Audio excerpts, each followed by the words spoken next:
Hi, this is Sam. In this screencast, I'm just going to go over a few tips for playing Memoir44 in Vassal. This can apply to both real-time and to play-by-email games. The only difference being play-by-email, you're going to be using log files to send back and forth, whereas the real-time game, you'll just be seeing what each other is doing in real time. Now, the first thing I want to go over is what the markers mean on each unit. So if I right-click here, I can do the order unit. I use this to indicate that I'm going to be ordering this unit. So when I play a card, you first want to indicate the units you're going to be ordering, and you need to do all of the units first. You can't, order one unit and then decide which unit to do next. You have to kind of decide all the units you're going to order and mark them with that marker. The next thing is during the attack phase, some of your units are going to want to attack other units. So if you are the attacking unit, you use the attack marker, and that's a little yellow marker. And then the unit you're attacking, you're going to right-click and do the target marker. So the yellow and red. Now this is nice because it's clear what's going on. You're saying this guy's attacking this guy. Okay.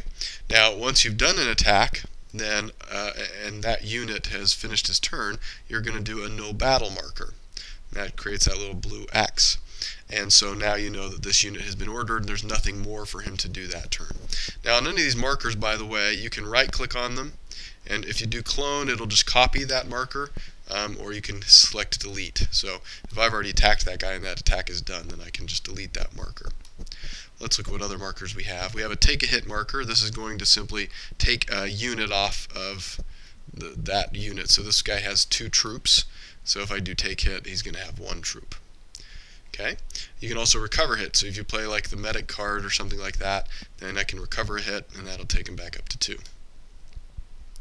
There's also clone. If I wanted to clone a troop for some reason, there are some scenarios or situations in which you'd add troops, add units, so you can copy a unit icon and place it somewhere else on the board. I can also delete it, so if he is destroyed or something, I could delete that particular marker. And the movement trail, this turns the movement trail on and off. The way I use that is, for example, let's say I've attacked this guy and I've killed him. I hit him 4 times, I killed him. Well, in that case, I would drag him to my victory point marker here, and you see that it creates a movement trail. Well, in this case, I don't want that movement trail, so I'm going to right-click, and I'm going to select the movement trail and take that off. It also left this little red attack marker, so I'm going to delete that. So that's how you can use the movement trail if you want to get rid of the movement trail for one of your units.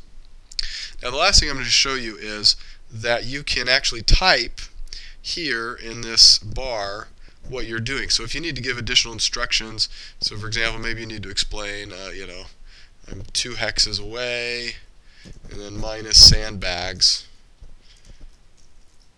That equals 1 die. Now when I hit return, it's going to show my name, and it's going to say, okay, I'm just sending this message. And so when the other player is viewing my turn, either real time or via the play-by-email functionality, he will be able to see what I'm thinking. Now this is nice to do because there are some situations that require explanation. You can also do some just banter back and forth, teasing each other or whatever. But I find that this sort of thing where I'm explaining why I'm rolling, how many die I'm rolling, as you play with people and you get more experience, that just becomes unnecessary because people can see what you're doing and how many dice you're rolling. And if they disagree with it, then they can send you an email or write something in here and say, that's not right. You should be rolling this or that many die. And so you can communicate that way. So it's just nice because you can kind of put your thoughts down if you're doing something that might be confusing to the other player during your move. So anyway, those are some tips, and that's basically how you do Memoir44. Now, there's one other thing I do want to point out, and that is just taking cards. You open up you click on this Allies button, that shows you your cards, and then I can just left-click, drag on a card, and I'm still left-clicking, I just drag it right up here. That's how I choose a card. If I want to play a card, I left-click it and drag it down to the discard pile, and that's how I play a card. If I'm drawing 2 cards and keeping one, like you do in a probe, or not a probe, but a recon, then I'd drag, a lot of times I'll drag them both here. The other player sees the back of the card, that's what that means, and only I see the front, and so I get to see what cards they are, and okay, I want to keep barrage, so I'll drag that up and I'll discard the other. So that's how it works. Please let me know if you have any questions or comments. And that's it for this screencast.